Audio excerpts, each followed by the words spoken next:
Well, welcome to the University of Rio Grande and Rio Grande Community College. We are really proud to be a partner today in the Business Security Forum. We have a number of partners. We're partnering with the Ohio State University South Centers and Ohio Valley Bank. And it's really an exciting opportunity for us to talk about topics that are extremely critical and important and on our minds, I think, so much more than ever before, and we'll talk about that a little bit. I just have a few comments this morning, and at the end of that time, I will introduce the speakers and give you a little feel for what you'll experience today. But before we do that, I wanted to take a few moments to say thank you to a lot of people that help make an event like this happen. First, we have Russ Howell. Russ is here with Health Secure IT, and he has a table set up here and some of the materials from his business. And talking to Russ before we got started, first of all, he is a Rio alum, as is his wife, and this is where he met his wife of 22 years. And so it's really exciting to have you back, Russ, here as an alum and as an extremely successful business person. And Russ will be able to talk to you much more eloquently about what he does, but he works in compliance oversight for business. He does a great deal of employee training. He says he spends about 160 hours a year in training, and it just scratches the surface in terms of what you could do. So thank you, Russ, for being here. We also have, besides the principal partners that we have, and let me introduce some of those people who kind of led the charge here. Jason Winters, he's chair and a faculty member in our business area here. And Mike Thompson. Mike is the director of instructional design and media services. And Patrick Dingle is the OSU Rio collaboration coordinator. And so we are very pleased to have that group that really spearheaded this and organized, and you can imagine all the logistics that go into putting on an event with multiple speakers and a lot of other things going on. We have some of our Rio students that have been involved, and that's one of the most important things to me as we have events like this on campus, that our students have the opportunity to see how this works from behind the scenes to the content that's delivered. So I think that's really important. Also want to recognize some people from the Rio staff. In my office, Lori Taylor, she helped me be extremely organized. I think she helped the organizing group get things in order as well as much as she could. Kingsley Meyer is here as well from our technology group. Jamie Bissett in helping promote and get the word out about this event. Kimberly Roush from OSU South Centers, Ryan Mapes, Marcia Amlin, Joy Bauman, Brad Bapst, Dwayne Rigsby, and Tom Worley. And Tom, I hate to just throw this on you, but hopefully as we go through the comments, I'll ask if you'd like to share anything with the group, just off the cuff. Isn't that the best way to do it sometimes? So thank you so much for being here. I also want to recognize the Gallia County Chamber of Commerce, Michelle Miller and Jennifer Walker, also the Attorney General's Office, Zachary Ashcroft and Michael Murray. So there are just so many people to thank, and I'm absolutely certain that I've left some important people out. But I hope that we will be able to recognize them. Patrick? Ohio Valley Bank is one of the partners. Yes, I did. I recognized Ohio Valley Bank and OSU South Centers, and that's something that we're very pleased to have them as partners. So thank you all for being here. As I thought about the topics for today, these are extremely near and dear topics to my heart and to us at the University of Rio Grande and Rio Grande Community College. Because when you talk about a business environment, believe it or not, we are, and our business is education. And a lot of the things related to privacy and security and just the cyber environment and safety issues. I mean, I can't think of an item on the topic list for today that does not affect us and affect us in some serious and significant ways. And so I'm very interested in the content of this forum as an attendee more than anything because I know that I will learn a great deal. As we think about this world that we're in, it's technology oriented. We know that we're in this highly technologically advanced world. It allows us to really quickly communicate. We can purchase in a moment. We can do all kinds of things kind of at our fingertips and on the many devices that we have. And it's just remarkable when you kind of think back and think of where we were. For me, my office is in this building where we are. We're in, for those of you who are watching this and you can't tell where we are, we're in Bob Evans Farms Hall at the University of Rio Grande, and my office is upstairs. It's always really awesome when you can go to a meeting and instead of taking a travel mug for your coffee, I can just bring a regular old mug because I just had to walk down a flight of steps and come here. So this is my travel mug for the day. But you think about just the ease with which we move around, not physically, but the way that we move around within devices and kind of this technology-rich world that we live in, and it's really pretty staggering. Our technology continues to grow, and our equipment that we purchase, it's obsolete in a matter of, it used to be months, and now it's down to weeks, sometimes days. And that is really staggering. You think about our iPhones and our apps and our computers and laptops and all the other mechanical devices. And as educators, that is a real challenge for us, just as it is for business owners and businesses of any type. To stay, it's this arms race that we're in, right?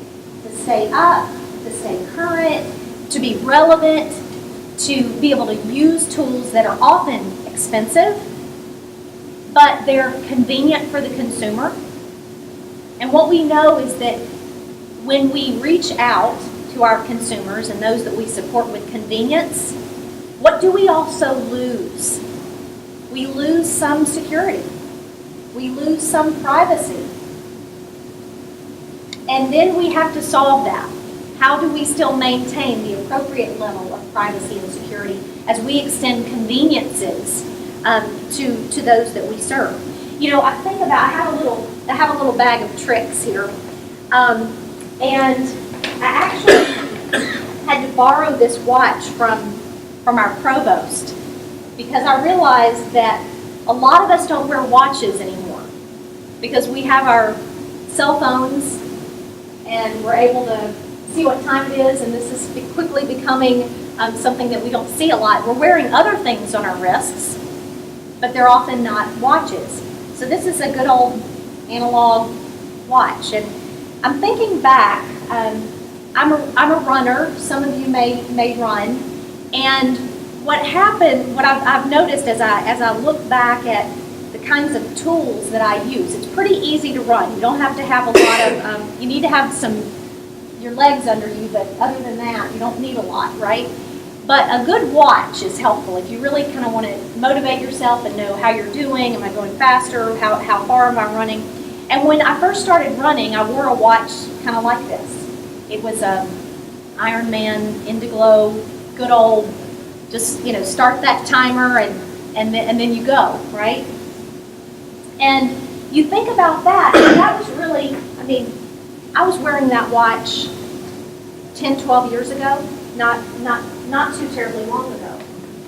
And then this amazing piece of technology came out. This is a Garmin, and I'm not marketing for any company. I'll say that, but this watch gave me the opportunity to know it's GPS enabled, so I can know how far I'm going. Right, I can track routes. I can track I can wear a heart rate monitor and track my heart rate and all those things. Right, so this was a real step up for me from that old Ironman Indiglo watch. So that is the Garmin. Now, the interesting thing about the Garmin is in order for me to run and then to really look at it later and see how did it go? What was the elevation that I covered while I was running, or how did this compare to my time yesterday and all that? It's a process. So It's a USB connection, hook it up, log into the website. That seems like a lot of effort to us today. But when I first got this watch, how awesome was that? And how cool did that seem that I could do that? But still, now I look back on it, it was a good bit of work. Because then, got two other things. So I don't know how many of these things we can wear on our wrists, but a Fitbit that a lot of us have, or something like it, that is taking all kinds of information about what we're doing in terms of steps and sleep and calories and, you name it. And that's something that now I can wear it and then immediately look at it. It's right there on my phone. So I can look at my iPhone on the app. There's no plug the USB in, log into the website, wait for it to upload. It's there, right? And then, this is my birthday, my Christmas gift. It's an Apple Watch. And this is even more serious business, right, than that Fitbit. Because not only do I have all kinds of apps and things that I can do, I can read my texts, I can post things to Facebook, I can do all kinds of things from this watch, including I have Apple Pay on this watch. So that means that my credit card information is here. And I can go to a vendor that accepts Apple Pay, and it's just done, right? And all of my information is stored. So you can kind of see, really, it's very visible, this evolution, and what that's meant as far as really what's out there, and what my technology footprint is. From a university administrator standpoint, it's not too long ago that we thought that students would come and they wouldn't bring any devices to campus. They came and they used our computer labs. They had one of these good old watches. So they didn't bring a lot of devices. And then we started seeing, even, a matter of a year and a half, 2 years ago, was on average, and Kingsley, you can help me with this, that we might see students bringing 3 or 4 devices. And that may be the average, because you may have some that are bringing many more. Is that pretty accurate? A while back? Starting with a couple desktop computers in the dorm, now they have a game station, a tablet, and a laptop. Right. And then they have their phone, and then they have a smartwatch, and then, so it's just grown. And, that's something that is really just fascinating to me. It's also challenging for us because of the load on our networks, because of the streaming and all of those things that go on, and also from a privacy standpoint. What is protected, and how are students doing that, and how are we doing that as an institution? I want to talk to you a little bit about, in closing, about the Internet of Things. And that has been a term that I've had to get a little bit used to because it seems so informal. Things, right? That's pretty broad. So this idea of the Internet of Things, far beyond the kinds of things that we typically think of as technology tools, right? So it's those systems that we use to automatically turn on lights in our home and manage our HVAC systems on our campus, and all of these many things. And I think that, when we look at the things like a cap that's on your medication, that now that cap that used to be you just open it so you can get in and take your medication for the day, many of those caps now, they're developing, and actually have already used technology, that those caps can sense what's in that pill bottle, how many pills are left, and then go ahead and contact your pharmacy and order a refill. Now, those were steps that we typically have had to take.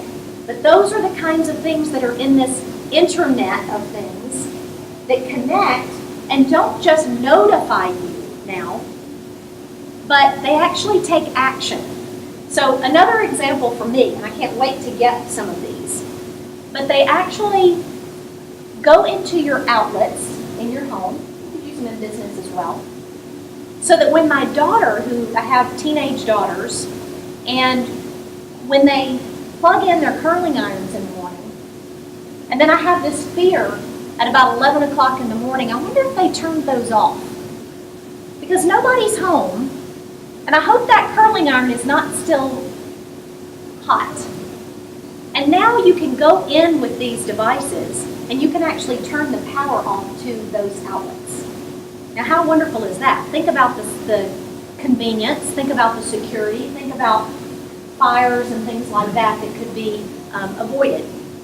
So I think that those are really kind of exciting things, but with those exciting things come the challenges of privacy and security, and your mind can just race thinking about all those things. We've heard of hackers actually going into car systems and disabling cars, right? With those systems. I mean, that's just amazing, because now if you can hack into a computer or a network, you can now hack into these kind of this Internet of Things and do some very, very destructive things. You can also do some positive things, and that's what we hope for.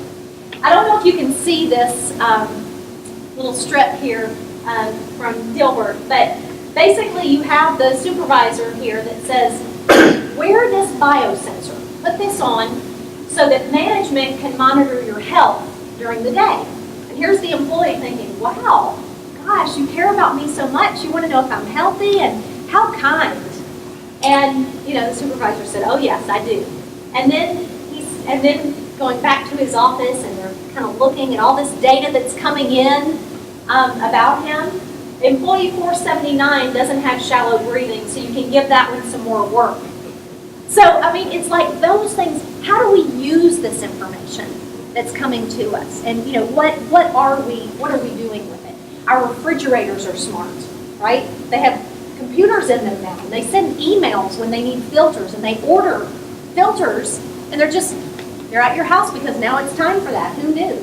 Our smart TVs are being hacked into. That information is being used. All of these devices have IP addresses and all those kinds of things that just make this a true network of devices. Well, we could talk about a lot of these things in more detail, but I have reached the limit of my knowledge. So now I'm here today to learn more about what we can take away in terms of security and privacy. I want to take a second to introduce the speakers. You'll get to have a more detailed introduction, but we have Gabe Stewart here today. Gabe is here from Ohio Valley Bank, and Gabe is going to discuss banking cybersecurity and personal security, and he is the Chief Information Security Officer at Ohio Valley Bank. And Gabe, we know you'll have a lot to tell us, and I think there's just that personal component and also the business component that will be really, really helpful for us. And then we have Ryan Lippy. Ryan is with the Consumer Protection Section of the Office of the Attorney General. You'll hear from Attorney General Mike DeWine a little bit later. He was here on our campus on Monday visiting and talking to us about a lot of the issues you'll hear about today. Tommy Saunders is here, and Tommy is an attorney. He's going to be talking to us about the personal and business practices in terms of legal aspects of those. And Tommy, thank you for being here. We also have our Chief of Police, Scott Borden. Scott is here. My goodness, he has such a wealth of knowledge, and we are so fortunate to have what he brings just here in our work on a day-to-day basis, but also for this forum. He retired after almost 33 years with the Ohio State Patrol.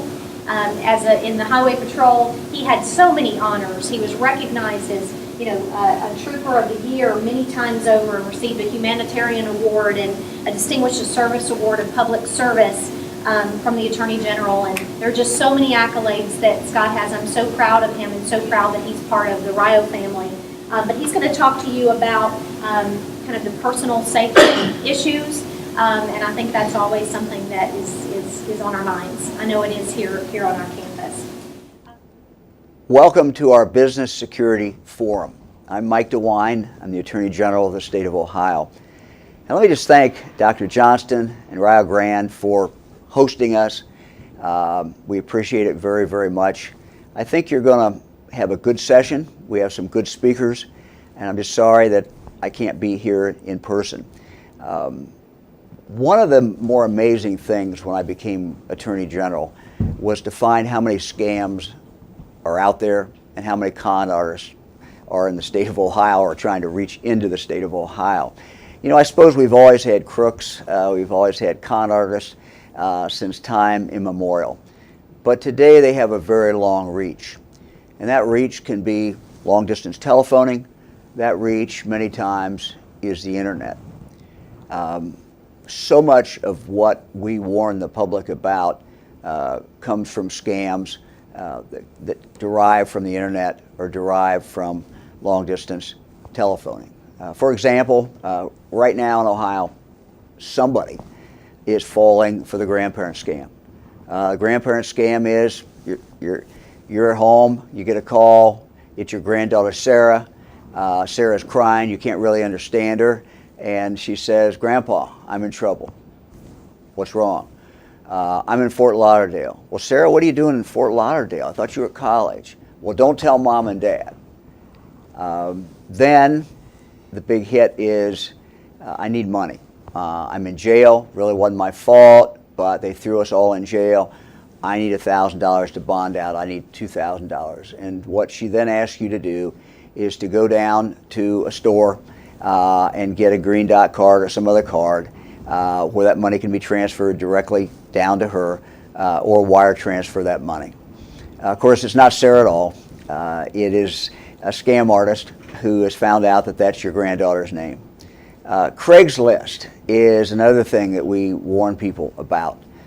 Be very, very careful. A lot of people go up on Craigslist for very legitimate reasons, to buy something, to sell something, but we've had a lot of con artists who we have caught.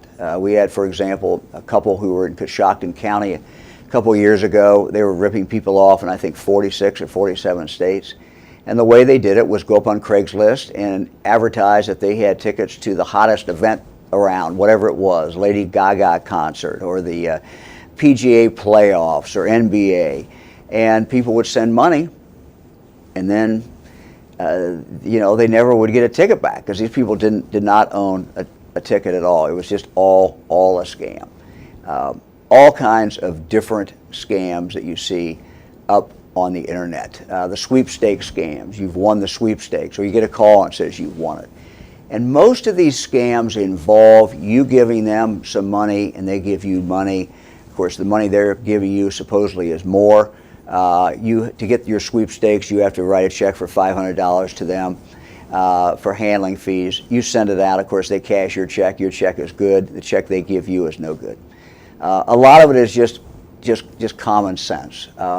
We tell people to contact their police if there's a scam out there that they've fallen for, or even if they have not fallen for. At least give the local sheriff or the local chief the information so they can be warning other people about it. And we also ask people to call the Attorney General's office. If you can call us, let us know about this scam, because we keep track of these, and what we do a lot is to try to warn people about these scams.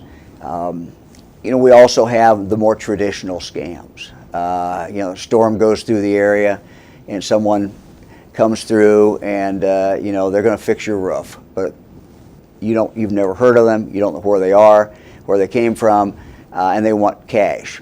And you're so desperate to get someone in to fix your roof, you suspend any kind of disbelief, and you fall for it and you give them the $1,000, and then of course you never see them again. We get about 30,000 phone calls in our office every single year, and from people who believe that they have been ripped off. Now, sometimes they're just people who we've had what I would call a failure to communicate between the merchant and the customer. And they're not scams at all. And so what we do is try to resolve that, if possible, by talking to the merchant, by talking to the customer. Sometimes we can do that. Sometimes that we cannot do that, and we can't solve it at all. But a few of these, of the 30,000, there's a percentage that are out and out scams, and so we put emphasis on trying to prosecute these cases, trying to find them, working with the local county prosecuting attorney to do that. Something else that we do, we try to prevent scams. And one of the things that we do is I go on TV, I go on the radio, and warn people about the different scams that are out there. The other thing that we do of service to small business is to have seminars and forums, and we're more than happy to come into wherever you live, come into your community, and put on that prevention forum. Part of it might be, how do you avoid scams? How do you avoid being scammed yourself? But some of it might be for, particularly with new business men and women who have a small business they just started and really need to know what, let's say it's a retail business, they need a quick course on the Consumer Sales Practice Act. And we can do that. We can come in and do that. We can talk about antitrust. We can talk about civil rights. Anything to help a new business person, particularly, from getting on the wrong side of the law, making a mistake, an honest mistake, because they just did not know what the law was. I started as a kid working in our family business, DeWine Seeds in Yellow Springs, and it was a very small business, probably never had more than 25 employees. And so I know, frankly, how onerous government rules and regulations can be, because my parents and grandparents would always be talking about that. So I think we're pretty sensitive in the Attorney General's office, or we try to be, to business and what businesses' needs are, and we try to be of help when we can. So I hope you enjoy the conference. Again, sorry I cannot be here for the conference, but it looks like we've got some good speakers, and if you ever have questions, you can always call the Attorney General's office, and we'll try to get the answers to you. Thank you very much. Have a good day.